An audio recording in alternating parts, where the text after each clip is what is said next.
Hi friends, once again welcome back to Shari science world. എല്ലാവർക്കും Shari science വേൾഡിൻ്റെ പുതിയൊരു വീഡിയോയിലേക്ക് സ്വാഗതം. അപ്പോൾ കഴിഞ്ഞ ക്ലാസ്സിൽ നമ്മൾ പിയാഷെയുടെ തിയറി ഓഫ് കോഗ്നിറ്റീവ് ഡെവലപ്മെൻ്റ് ആണ് ഡിസ്കസ് ചെയ്തിട്ടുണ്ടായിരുന്നത്. അപ്പോൾ ഇന്ന് നമ്മൾ ബ്രൂണറുടെ തിയറിയാണ് ഡിസ്കസ് ചെയ്യുന്നത്. ജെറോം എസ് ബ്രൂണറുടെ തിയറി ഓഫ് കോഗ്നിറ്റീവ് ഡെവലപ്മെൻറ്റ്. അപ്പോൾ നമ്മൾ പിയാഷെയുടെ ഡിഫറെൻറ്റ് സ്റ്റേജസ് ഓഫ് ഡെവലപ്മെൻ്റ് ഒക്കെ പഠിച്ചു അല്ലേ. അപ്പോൾ അതിൽ പിയാഷെ കുട്ടികളെ ഡിഫറെൻറ്റ് സ്റ്റേജസ്, അതായത് ഏജ് വൈസ് കാറ്റഗറൈസ് ചെയ്യാണ് ചെയ്തിട്ടുണ്ടായിരുന്നത്. 0 to 2 years, then 2 to 7 years, then 7 to 11 years, അങ്ങനെ റെസ്പെക്റ്റീവ് ഏജ് ഗ്രൂപ്പ്സിന് ഓരോ പേര് വെച്ചിട്ടാണ് അദ്ദേഹം ക്ലാസിഫൈ ചെയ്തത്. ബട്ട് അക്കോർഡിംഗ് ടു ബ്രൂണർ ഇങ്ങനൊരു ക്ലാസിഫിക്കേഷൻ പോസിബിൾ അല്ല എന്നാണ് ബ്രൂണറിൻ്റെ ഒപ്പീനിയനിൽ. അതായത് ഏജ് വൈസ് കാറ്റഗറൈസ് ചെയ്യുന്നത് ശരിയല്ല. കോഗ്നിറ്റീവ് ഡെവലപ്മെൻറ്റ് എന്ന് പറയുമ്പോൾ അങ്ങനെ ഒരു പ്രത്യേകം ഏജ് ഗ്രൂപ്പിൽ നടക്കുന്നതല്ല എന്നതാണ് ബ്രൂണറിൻ്റെ ഒപ്പീനിയൻ. അപ്പോൾ ഈ ജെറോം എസ് ബ്രൂണർ അദ്ദേഹം 3 modes ഓഫ് റെപ്രസെൻറ്റേഷൻസ്, അതായത് ത്രീ മോഡ്സ് ഓഫ് തിങ്കിങ് ആണ് അദ്ദേഹം കണ്ടുപിടിച്ചത്. അതായത് കോഗ്നിറ്റീവ് ഡെവലപ്മെൻറ്റിൻ്റെ 3 modes ഓഫ് തിങ്കിങ്. ആദ്യം തന്നെ അദ്ദേഹത്തിൻ്റെ 3 പാർട്സ് ഉണ്ട് അദ്ദേഹത്തിൻ്റെ തിയറി. അതായത് തിയറി ഓഫ് ഇൻ്റലക്ച്വൽ ഡെവലപ്മെൻറ്റ് ഉണ്ട്, then discovery learning and spiral curriculum. ഇത് രണ്ടും അദ്ദേഹത്തിൻ്റെയാണ്. അതായത് ഇൻ്റലക്ച്വൽ ഡെവലപ്മെൻറ്റ് എന്നുള്ള തിയറീനെ സപ്പോർട്ട് ചെയ്യുന്ന ഡിസ്കവറി ലേണിങ്ങും സ്പൈറൽ കരിക്കുലവും ബ്രൂണറിൻ്റെ കണ്ടെത്തലാണ്. അപ്പോൾ അതും കൂടിയും ഈ തിയറിയിൽ ഉൾപ്പെടുത്തുന്നുണ്ട്. അപ്പോൾ ഫസ്റ്റ് നമുക്ക് തിയറി ഓഫ് ഇൻ്റലക്ച്വൽ ഡെവലപ്മെൻറ്റ് അതെന്താണെന്ന് നോക്കാം അല്ലേ. Theory of intellectual development. അപ്പോൾ intellectual developmental theory of Bruner, അതിൽ അദ്ദേഹം 3 modes ഓഫ് റെപ്രസെൻറ്റേഷൻസ് ആണ് പറയുന്നതെന്ന് പറഞ്ഞു. അതായത് 3 modes ഓഫ് തിങ്കിങ്. അപ്പോൾ നമ്മളെ കോഗ്നിറ്റീവ് ഡെവലപ്മെൻറ്റ് നടക്കുന്നത് ഈ 3 modes ഓഫ് തിങ്കിങ്ങിലാണ് നടക്കുന്നത്. അതിൽ first stage inactive stage, then iconic stage, then symbolic stage. Inactive stage എന്ന് പറയുന്നത് പ്രവർത്തനഘട്ടം, ഐക്കോണിക് സ്റ്റേജ് എന്ന് പറയുന്നത് ബിംബനഘട്ടം, സിംബോളിക് സ്റ്റേജ് പ്രതിരൂപാത്മക ഘട്ടം. അപ്പോൾ ഇതിൻ്റെ മലയാളം ടേംസ് ഞാൻ പറഞ്ഞത് ഇനിയിപ്പോൾ LP UP എക്സാമിനൊക്കെ നിങ്ങൾ പ്രിപ്പയർ ചെയ്യുകയാണെങ്കിൽ ഇതിൻ്റെ മലയാളം ആവശ്യമായിട്ട് വരും. കാറ്റഗറി 3ക്ക് മലയാളം ആവശ്യമില്ല. അതേപോലെ തന്നെ 2നും ഇംഗ്ലീഷ് ക്വസ്റ്റ്യൻസ് കൂടെ ഉണ്ടാവും. അതുകൊണ്ട് തന്നെ ഇതിന് രണ്ടിനും മലയാളം ടേംസ് ആവശ്യമായിട്ട് വരുന്നില്ല. ബട്ട് LP UP എക്സാമിനാണ് കൂടുതലായിട്ടും ഇതിൻ്റെ മലയാളം ടേംസ് ആവശ്യമായിട്ട് വരുന്നത്. ഓക്കെ. അപ്പോൾ ഇനാക്റ്റീവ് സ്റ്റേജ് എന്ന് പറയുന്നത് പ്രവർത്തനഘട്ടം, ഐക്കോണിക് സ്റ്റേജ് എന്ന് പറയുന്നത് ബിംബനഘട്ടം, സിംബോളിക് സ്റ്റേജ് എന്ന് പറയുന്നത് പ്രതിരൂപാത്മക ഘട്ടം. അപ്പോൾ ഇനാക്റ്റീവ് സ്റ്റേജിന് പകരം നമുക്ക് ഇനാക്റ്റീവ് റെപ്രസെൻറ്റേഷൻ എന്നും വേണമെങ്കിൽ പറയാം. അപ്പോൾ പിയാഷെ കാറ്റഗറൈസ് ചെയ്ത പോലെ കറക്റ്റ് ഒരു ഏജ് വെച്ചിട്ടല്ല അദ്ദേഹം കാറ്റഗറൈസ് ചെയ്തത്. അപ്പോൾ ഈ 3 സ്റ്റേജസ് ഓഫ് ഡെവലപ്മെൻ്റ് ആണ് അവിടെ നടക്കുന്നത്. അപ്പോൾ നമുക്ക് ഇതിലത്തെ ഓരോ സ്റ്റേജസും എന്തൊക്കെയാണെന്ന് നോക്കാം. അതായത് ഇൻ്റലക്ച്വൽ ഡെവലപ്മെൻറ്റൽ തിയറി ഓഫ് ബ്രൂണറുടെ 3 modes ഓഫ് റെപ്രസെൻറ്റേഷൻസ് ആണ് ഇത്. 3 modes ഓഫ് റെപ്രസെൻറ്റേഷൻസ്, അതായത് മോഡ്സ് ഓഫ് തിങ്കിങ്. അപ്പോൾ ഈ 3 സ്റ്റേജസ് കൂടെയാണ് കോഗ്നിറ്റീവ് ഡെവലപ്മെൻറ്റ്, അതായത് ഇൻ്റലക്ച്വൽ ഡെവലപ്മെൻറ്റ് നടക്കുന്നത് എന്നാണ് ബ്രൂണർ പറഞ്ഞിരിക്കുന്നത്. ഓക്കെ. അപ്പോൾ നമുക്ക് ഫസ്റ്റ് സ്റ്റേജ് നോക്കാം. ഇനാക്റ്റീവ് സ്റ്റേജ്, അതായത് ഇനാക്റ്റീവ് റെപ്രസെൻറ്റേഷൻ എന്നും പറയാം. പ്രവർത്തനഘട്ടം, അതെന്ന് പേരിന്ന് തന്നെ നമുക്ക് മനസ്സിലാക്കാം. പ്രവർത്തനഘട്ടം അതായത് ആക്ഷൻ ബേസ്ഡ് ആണ്, പ്രവൃത്തിക്ക് പ്രാധാന്യം കൊടുക്കുന്ന ഘട്ടമാണ് ഈ ഇനാക്റ്റീവ് സ്റ്റേജ്. ആക്ഷൻ ബേസ്ഡ് ആണ്. Then children learn by doing, കുട്ടികൾ ചെയ്തുകൊണ്ട് പഠിക്കുക. അതായത് എന്തെങ്കിലുമൊക്കെ കുട്ടികൾ സെൻസ് ഓർഗൻസ് യൂസ് ചെയ്തിട്ട് ചെയ്യുക. അതായത് നമ്മൾ ഏകദേശം പിയാഷെയുടെ സെൻസറി മോട്ടോ സ്റ്റേജുമായിട്ട് ബന്ധപ്പെടുത്തിയിട്ട് നമുക്ക് വേണമെങ്കിൽ പറയാം. ആക്ഷൻസ് ആണ് കൂടുതലും, അല്ലാതെ കുട്ടികൾക്ക് തിങ്ക് ചെയ്യാനും അങ്ങനെ ഒന്നും ചെയ്യാനുള്ള കപ്പാസിറ്റി ഇല്ല. അപ്പോൾ ആക്ഷൻ ബേസ്ഡ് ആണ് ചെയ്തിട്ട് കാണിക്കുന്ന ഒരു ഘട്ടമാണ് ഈ എനാക്റ്റീവ് റെപ്രസെൻറ്റേഷൻ എന്ന് പറയുന്നത്. Cognitive experiences are received and represented through motor activities. അതായത് കോഗ്നിറ്റീവ് എക്സ്പീരിയൻസസ് അവർക്ക് കിട്ടുന്നത് മോട്ടോർ ആക്ടിവിറ്റീസ് വഴിയാണ്. അതായത് കൈകളും കാലുകളും അതൊക്കെ ഉപയോഗിച്ച് ചെയ്യുന്ന ഓരോ ആക്ടിവിറ്റീസ് വഴിയാണ് കോഗ്നിറ്റീവ് എക്സ്പീരിയൻസസ് കുട്ടിക്ക് കിട്ടുന്നത്. ലേണിംഗ് ത്രൂ ഫിസിക്കൽ ആക്ഷൻ പറഞ്ഞു, ആക്ഷൻ ബേസ്ഡ് ലേണിംഗ് ആണ് എന്ന് പറഞ്ഞു. അപ്പോൾ ഇത്രയും മനസ്സിലാക്കുക. ഇനാക്റ്റീവ് റെപ്രസെൻറ്റേഷൻ എന്ന് പറഞ്ഞു കഴിഞ്ഞാൽ പ്രവർത്തന ഘട്ടം ആക്ഷൻ ബേസ്ഡ് ലേണിംഗ് ആണ് എന്ന് മനസ്സിലാക്കുക. അതാണ് importance. Action based learning, importance to actions and experience, അതാണ് ഇമ്പോർട്ടൻറ്റ്. ഓക്കെ, ഇനി നെക്സ്റ്റ് സ്റ്റേജ് എന്താണെന്ന് നോക്കാം. Iconic stage. Iconic representation or iconic stage എന്ന് പറഞ്ഞു കഴിഞ്ഞാൽ ബിംബന ഘട്ടമാണ്. ബിംബന ഘട്ടം എന്ന് പറഞ്ഞു കഴിഞ്ഞാൽ എന്താ? പ്രത്യക്ഷണത്തിന് പ്രാധാന്യം കൊടുക്കുന്ന ഒരു ഘട്ടമാണ്. അതായത് പേഴ്സെപ്ഷൻ ആണ് ഇവിടെ കൂടുതൽ പ്രാധാന്യം കൊടുക്കുന്നത്. Cognitive experiences are received and represented through mental images or icons. അതുകൊണ്ടാണ് ഇതിന് ഐക്കോണിക് സ്റ്റേജ് എന്ന് പറയുന്നത്. കോഗ്നിറ്റീവ് എക്സ്പീരിയൻസസ് ഇമേജസ് കൂടെയാണ് കിട്ടുന്നത്. അതാണ് ബിംബന ഘട്ടം, ഐക്കോണിക് സ്റ്റേജ്. അതേപോലെ തന്നെ perceptual experiences that are independent of motor actions. അതായത് പെർസെപ്ച്വൽ എക്സ്പീരിയൻസസ്, പ്രത്യക്ഷണത്തിന് വിധേയമാവുകയാണ് കുട്ടി ഈ സ്റ്റേജിൽ. അത് മോട്ടോർ ആക്ഷൻസിൽ നിന്ന് ഇൻഡിപെൻഡൻ്റ് ആണ്. അതേപോലെ തന്നെ information is stored as sensory images. Informations sensory ഇമേജസിൻ്റെ രൂപത്തിലാണ് സ്റ്റോർ ചെയ്ത് വെക്കുന്നത്. ആദ്യത്തെ ഘട്ടത്തിൽ എന്താണ്? ആക്ഷൻ ബേസ്ഡ് ആണ്. രണ്ടാമത്തെ ഘട്ടത്തിൽ ഇമേജസ് ആണ് ബേസ് ചെയ്തിരിക്കുന്നത്, ബേസ്ഡ് ഓൺ സെൻസറി ഇമേജസ്. അപ്പോൾ ആക്ഷൻ ബേസ്ഡ് ലേണിംഗ് എന്ന് എവിടെ എത്തി? ഇമേജസ് വെച്ചിട്ടുള്ള ലേണിംഗ് എത്തി. ഓക്കെ, ഇനി നമുക്ക് നെക്സ്റ്റ് സ്റ്റേജ് എന്താണെന്ന് നോക്കാം. സിംബോളിക് സ്റ്റേജ്, പ്രതിരൂപാത്മക ഘട്ടം. സിംബോളിക് അതായത് സിംബൽസ് ആണ് അല്ലേ. Cognitive experiences are received and represented through symbols. Cognitive experiences കിട്ടുന്നത് സിംബൽസിൻ്റെ രൂപത്തിലാണ്. അതായത് give more importance to language. അപ്പോൾ ആക്ഷൻസ് ഇല്ല, ഇമേജസ് ഇല്ല, വെറും സിംബൽസ് ആണ്. അതേപോലെ ലാംഗ്വേജിന് മോർ ഇമ്പോർട്ടൻസ് കൊടുക്കുന്നുണ്ട്. കൂടുതൽ പറഞ്ഞ് മനസ്സിലാക്കാനുള്ള ഒരു കപ്പാസിറ്റി ആ ഇൻഡിവിജ്വലിന് എത്തി. അതായത് action and images R translated in two words. അപ്പോൾ ആദ്യത്തെ സ്റ്റേജിൽ ആക്ഷൻ കാണിച്ചിട്ടായിരുന്നു, ദെൻ ഇമേജസ് ആയിരുന്നു, ദെൻ അതൊക്കെ ഇപ്പോൾ വേർഡ്സിലൂടെ റെപ്രസെൻ്റ് ചെയ്യാൻ തുടങ്ങി. ഫോർ എക്സാമ്പിൾ ഞാൻ പറയുകയാണെങ്കിൽ എനാക്റ്റീവ് റെപ്രസെൻറ്റേഷൻ എന്ന് പറയുന്നത്, നമ്മൾ ഒരു ചെറിയൊരു കുട്ടിയാണെങ്കിൽ ആ കുട്ടിക്ക് നമ്മൾ എന്തെങ്കിലും ഒരു സാധനം കാണിച്ചു കൊടുക്കുമ്പോൾ ആ സാധനത്തിൻ്റെ ഒറിജിനൽ എന്താണോ അത് കാണിച്ചു കൊടുത്താലാണ് ആ കുട്ടിക്ക് മനസ്സിലാവുള്ളൂ. നമ്മളൊരു ബോൾ കൊടുക്കുകയാണ്, അപ്പോൾ ബോള് കയ്യിൽ കൊടുത്ത് ഇത് ബോളാണ് എന്ന് പറഞ്ഞാലാണ് ആ കുട്ടിക്ക് അത് മനസ്സിലാവും. എനാക്റ്റീവ് റെപ്രസെൻറ്റേഷൻ ആക്ഷൻസ് ആണ് കൂടുതൽ, അപ്പോൾ അത് സാധനം കണ്ട് തന്നെ കുട്ടി മനസ്സിലാക്കണം. ദെൻ ഐക്കോണിക് റെപ്രസെൻറ്റേഷൻ എന്ന് പറഞ്ഞു കഴിഞ്ഞാൽ ഇമേജസ് ആണ്. അപ്പോൾ ബോളിൻ്റെ പിക്ചർ കണ്ടിട്ട് കുട്ടിക്ക് ഇത് ബോളാണ് എന്ന് മനസ്സിലാക്കാനുള്ള ഒരു സ്റ്റേജിലേക്ക് കുട്ടി എത്തും. ദെൻ മൂന്നാമത്തെ ഘട്ടമാകുമ്പോഴത്തേക്ക് സിംബോളിക് റെപ്രസെൻറ്റേഷൻ ആണ്. അപ്പോൾ അതിന് ഇമേജും വേണ്ട, ലാംഗ്വേജ് കൂടെ. ബോളെന്ന് നമ്മൾ പറഞ്ഞു കഴിഞ്ഞാൽ തന്നെ ആ ബോളിൻ്റെ ഇമേജൊക്കെ കുട്ടിയുടെ മൈൻഡിൽ എത്തും. ആ ഒരു 3 ഘട്ടങ്ങളാണ് ഈ കോഗ്നിറ്റീവ് ഡെവലപ്മെൻറ്റ് നടക്കുന്നത്. ഇങ്ങനെ 3 ഘട്ടത്തിലാണ് എന്നാണ് ബ്രൂണർ പറയുന്നത്. അപ്പോൾ ഈ സിംബോളിക് സ്റ്റേജിൻ്റെ പ്രത്യേകത എന്താണെന്ന് വെച്ചാൽ അബ്സ്ട്രാക്റ്റ് തിങ്കിങ് കപ്പാസിറ്റി ഡെവലപ്പ് ചെയ്യുന്ന ഒരു സ്റ്റേജാണ്.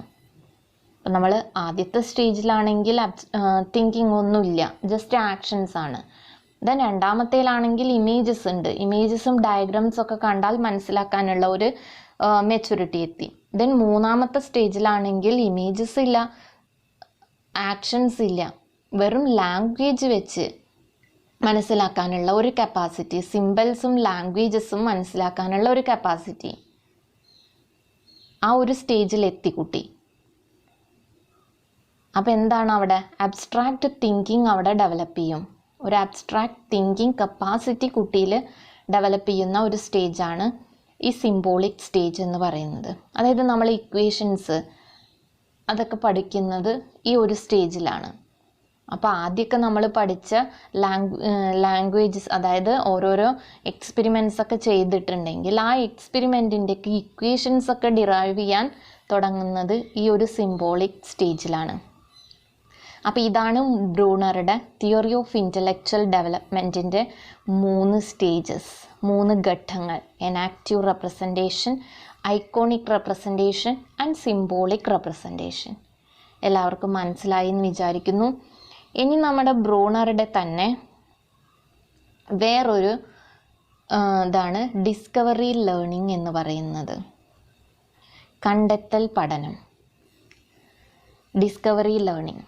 ഓക്കെ, അപ്പോൾ നമ്മൾ ഇത്രയും ഈ ഇൻ്റലക്ച്വൽ ഡെവലപ്മെൻറ്റ് തിയറിയിൽ നമ്മൾ പഠിച്ചത് എന്താ? കോൺക്രീറ്റ് ടു അബ്സ്ട്രാക്റ്റ് ആണ് നോളജ് ഡെവലപ്പ് ചെയ്യുന്നത്. അതായത് കോൺക്രീറ്റ് ഇമേജസ് നിന്ന് അബ്സ്ട്രാക്റ്റ് തിങ്കിങ്ങിലേക്കാണ് ഡെവലപ്മെൻറ്റ് നടക്കുന്നത്. ഓക്കെ, അപ്പോൾ ഡിസ്കവറി ലേണിംഗ് എന്താണ്? കണ്ടെത്തൽ പഠനം. പേര് തന്നെ ഉണ്ട് അല്ലേ, കണ്ടെത്തിയിട്ട് പഠിക്കുക. അതായത് കുട്ടികൾ സ്വയം കണ്ടെത്തുക. Learning is N active process in which students construct their own knowledge four themselves. കുട്ടികൾ അവർക്കുള്ള നോളജ് അവർ തന്നെ കണ്ടെത്തിയിട്ട് പഠിക്കുക. അതാണ് ഡിസ്കവറി ലേണിംഗ്. നമ്മൾ ഇന്നൊക്കെ പിന്തുടരുന്ന ഒരിതാണ് അല്ലേ, അതായത് കൺസ്ട്രക്റ്റിവിസ്റ്റ് അപ്രോച്ചിൽ വരുന്നതാണ് ഈ ഡിസ്കവറി ലേണിംഗ് എന്ന് പറയുന്നത്.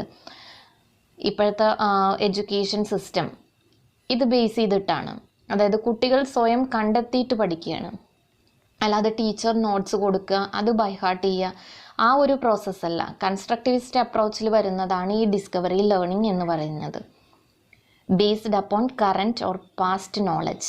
അതായത് കുട്ടിയുടെ കറൻറ്റ് നോളജ് അല്ലെങ്കിൽ പാസ്റ്റ് നോളജ് യൂസ് ചെയ്ത് കുട്ടി പുതിയൊരു കണ്ടെത്തൽ അവിടെ ചെയ്യുകയാണ്. അതായത് ഏതെങ്കിലും ഒരു പ്രോബ്ലമാറ്റിക് സിറ്റുവേഷൻ കുട്ടിക്ക് കിട്ടുകയാണെങ്കിൽ ആ പ്രോബ്ലം സോൾവ് ചെയ്യാനുള്ള ഉപാധികൾ ആ കുട്ടി കണ്ടെത്തുകയാണ്.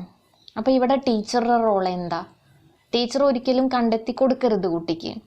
ടീച്ചർ എന്ന് പറഞ്ഞു കഴിഞ്ഞാൽ ഫെസിലിറ്റേറ്റ് ദ സ്റ്റുഡൻറ്റ്, അതായത് കുട്ടികളെ ഫെസിലിറ്റേറ്റ് ചെയ്യണം.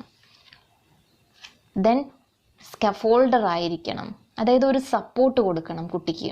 അപ്പോൾ teacher should be A facilitator and scaffolder. Teacher കുട്ടികൾക്ക് അതെങ്ങനെയൊക്കെയാണ് ചെയ്യേണ്ടത്, അതിൻ്റെ ലെസൺസ് ഒക്കെ ഡിസൈൻ ചെയ്ത് കൊടുക്കുക, അതിന് വേണ്ട മോട്ടിവേഷൻസ്, ഇൻസ്ട്രക്ഷൻസ് അതൊക്കെ കുട്ടിക്ക് പ്രൊവൈഡ് ചെയ്യുക. അതാണ് ടീച്ചറുടെ റോൾ. ഫസ്റ്റ് എന്ത് ചെയ്യണം? Teacher should provide a problematic situation to the student.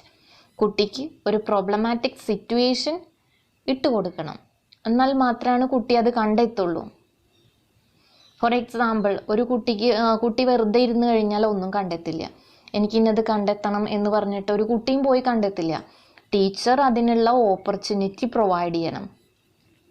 അതായത് ഒരു കുട്ടിക്ക് എന്തെങ്കിലും ഒരു ആക്ടിവിറ്റി ആ കുട്ടി ചെയ്യണമെങ്കിൽ അതിനൊരു മോട്ടിവേഷൻ വേറെ ആരെങ്കിലും കിട്ടണം.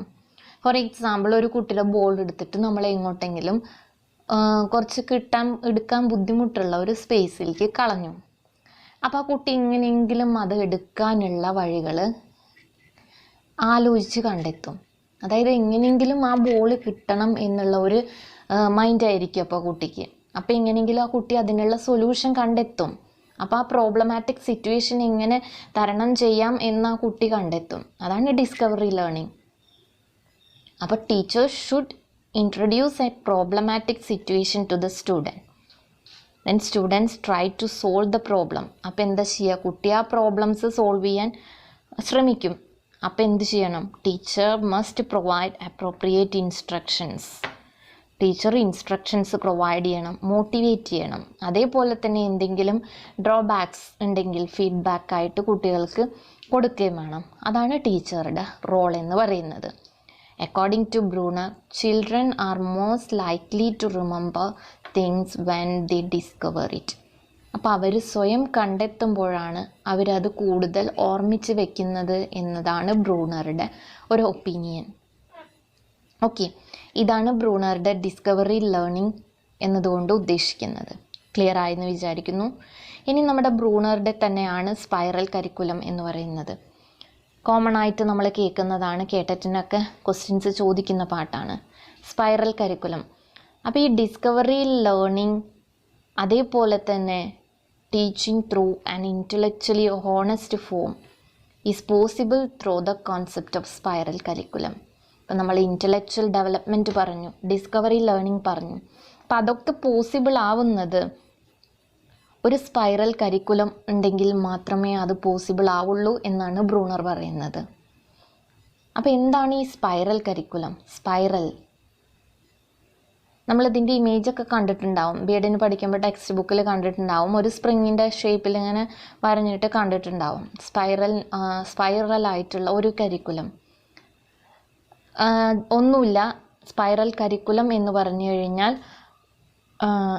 അതായത് discovery learning and intellectually honest form is possible through the concept of spiral curriculum എന്ന് പറഞ്ഞു.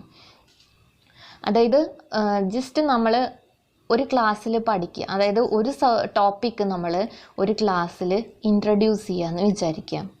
അപ്പം നമ്മൾ പ്ലാന്റ്സ് എന്നുള്ള ടോപ്പിക്ക് ഒരു 3rd സ്റ്റാൻഡേർഡിലൊക്കെ ഇൻട്രൊഡ്യൂസ് ചെയ്യാണ്. പ്ലാന്റിൻ്റെ പാർട്സ്, അങ്ങനെ പ്ലാന്റിൽ ഏതൊക്കെ പാർട്സാണ്, അതേപോലെ അതിൻ്റെ നെയിം, പ്ലാന്റിൻ്റെ സ്ട്രക്ചർ, ഇതൊക്കെ കുട്ടികൾ 3rd സ്റ്റാൻഡേർഡിൽ പഠിക്കുകയാണ്. ദെൻ എഗെയിൻ അത് ഒരു 2 ക്ലാസ് കഴിഞ്ഞ് വീണ്ടും അതന്നെ പഠിക്കും. അത് കൂടെ കുറച്ചും കൂടി നോളജ് ആഡ് ചെയ്യും. അതായത് പ്ലാന്റിൻ്റെ പാർട്സ് മാത്രമല്ല, അതിൻ്റെ കൂടെ അതിൻ്റെ type of root, type of leaf, അങ്ങനെ പഠിക്കും. ദെൻ ഒരു ക്ലാസ്സൊക്കെ കഴിഞ്ഞ് കഴിഞ്ഞാൽ വീണ്ടും അതിൻ്റെ ഇൻറ്റേർണൽ സ്ട്രക്ചർ പഠിക്കും. അതേപോലെ മോഡിഫിക്കേഷൻസ്, സ്റ്റെം, റൂട്ടിൻ്റെയൊക്കെ മോഡിഫിക്കേഷൻസ് പഠിക്കും. ദെൻ എഗെയിൻ കുറച്ച് ഹയർ ക്ലാസ്സിലെത്തുമ്പോഴാണ് നമ്മൾ അതിൻ്റെയൊക്കെ മൈക്രോസ്കോപ്പിക് സ്ട്രക്ചറൊക്കെ എക്സാമിൻ ചെയ്യുന്നതൊക്കെ. അതായത് ലോവർ ലെവലിൽ സബ്ജക്റ്റിൻ്റെ ഏറ്റവും സിംപ്ലിഫൈഡ് ഫോം പഠിക്കുക. ദെൻ അതിൽ കൂടെ നോളജ് ആഡ് ചെയ്ത് ഒരു സ്പൈറൽ ഫോമിലാണ് കുട്ടിയിലേക്ക് എത്തിക്കേണ്ടത്. അതായത് ഏറ്റവും simplest form to higher level. Clear ആയല്ലോ? അതായത് ചെറിയ ക്ലാസ്സിൽ പഠിച്ച നോളജ് കൂടെ എഗെയിൻ നോളജ് ആഡ് ചെയ്യുകയാണ് ചെയ്യുന്നത്. അപ്പോൾ ഒന്നിച്ചിട്ട് അങ്ങോട്ട് ഒരു ടോപ്പിക്ക് മൊത്തത്തിൽ ഒരു ക്ലാസ്സിൽ അങ്ങോട്ട് പഠിപ്പിക്കുകയല്ല, ഓരോ ക്ലാസ്സിലും കണ്ടിന്യൂവേഷനാണ്. ഒരു ക്ലാസ്സിൽ പഠിച്ചതിൻ്റെ അത് കൂടെ ബാക്കി നോളജ് ആഡ് ചെയ്യാണ് നെക്സ്റ്റ് ക്ലാസ്സിൽ ചെയ്യുന്നത്. അതായത് new learning has a relationship with previous learning. പുതിയതായിട്ട് പഠിക്കുന്ന കാര്യങ്ങൾക്ക് പ്രീവിയസ് ലേണിംഗ് ആയിട്ട് ഒരു റിലേഷൻഷിപ്പ് ഉണ്ടായിരിക്കും. Subject would be taught at levels of gradually increasing difficulty increase ചെയ്യുന്ന ഇതിലാണ് സബ്ജക്റ്റ് നമ്മൾ കുട്ടികൾക്ക് പറഞ്ഞു കൊടുക്കേണ്ടത് എന്നാണ് ബ്രൂണർ പറയുന്നത്. അതിനെയാണ് ഈ സ്പൈറൽ അനലോഗി എന്ന് പറയുന്നത്, spiral curriculum, simple to complex. Okay, clear ആയല്ലോ? അപ്പോൾ ബ്രൂണറുടെ തിയറി ഓഫ് ഇൻ്റലക്ച്വൽ ഡെവലപ്മെൻറ്റ് പഠിച്ചു, ഡിസ്കവറി ലേണിംഗ് പഠിച്ചു, സ്പൈറൽ കരിക്കുലം പഠിച്ചു. Okay, thank you. അപ്പോൾ നിങ്ങൾക്ക് വീഡിയോ ഇഷ്ടമായെങ്കിൽ ലൈക്ക് ചെയ്യുക, കമൻറ്റ് ചെയ്യുക, ഷെയർ ചെയ്യുക. വീണ്ടും നെക്സ്റ്റ് ടോപ്പിക്കുമായി വീണ്ടും കാണാം. Thank you.